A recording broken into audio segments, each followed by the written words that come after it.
Many EU politicians or politicians on a national level do not know about the interests of citizens.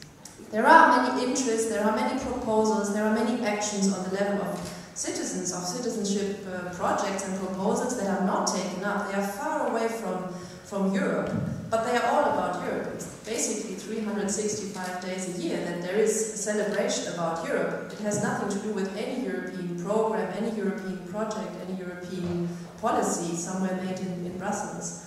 I think that, and that's what was said in my group, that this net of connections, of knowledge, of exchange, of know-how, what exists, what are our needs, what are the challenges, this exchange and the dialogue of people, be it politicians or journalists or citizens, this is needed, because then we can create synergies and then we can avoid establishing yet 15 other platforms about the same topic. We have to know about that, we have to know about our needs, our urgencies, and then we can solve the problem.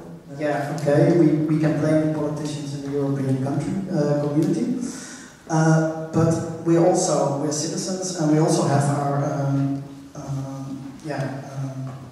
responsibilities, and maybe we should try from bottom up, because that's the workshop was about bottom up, as citizens, to kind of how can we create a new idea about Europe or another idea, and make a connection, because this feeling there's no connection anymore between people and between these people and the idea of European community. How can we, grassroots organizations, create something that will also communicate to politicians and that they might look at it differently?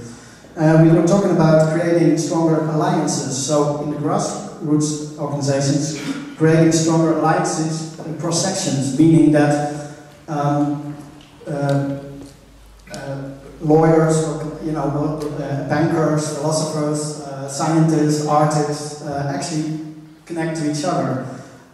So moving from scenes to more like open alliances. I want to see debates on TV of leaders of the European parties. Like I see the leader of the Liberals, the leader of the Green Party, etc.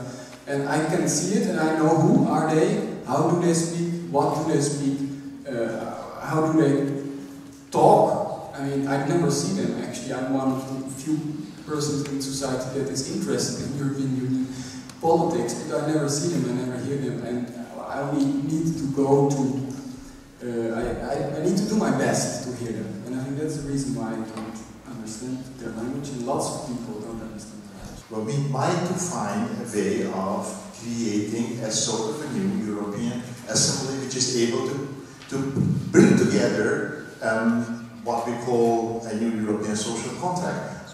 Otherwise, we will have beautiful meetings, wonderful utopias, very intelligent people, cultured people like here and in other cities, and it does not lead us too far.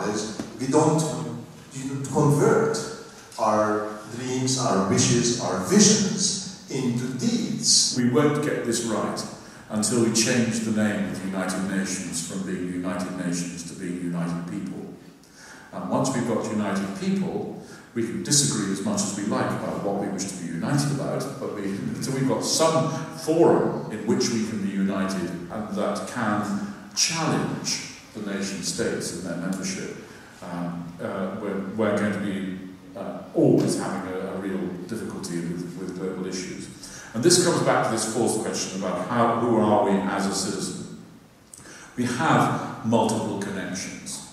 Which of those imply citizenship, and which of those imply collaboration? Which of those imply a necessity to participate, and which imply the right to collect from? I talked to an environmental entrepreneur who is very active on all continents, and I asked him, what do you do with politicians? How do you deal with politicians? And he said, I don't. Because they are a hinder force, so I stay away from them as much as possible. And one of the ideas of today is again, that we are dependent on political infrastructure to guide us in this process, but frankly, I think they're not up to the job. They're, I think, intrinsically motivated in a way that differs from what the civil structure wishes at this moment. They have interests that are not always clear, and they are in a domain, in a language that seems to be driven very, very far off where I am living.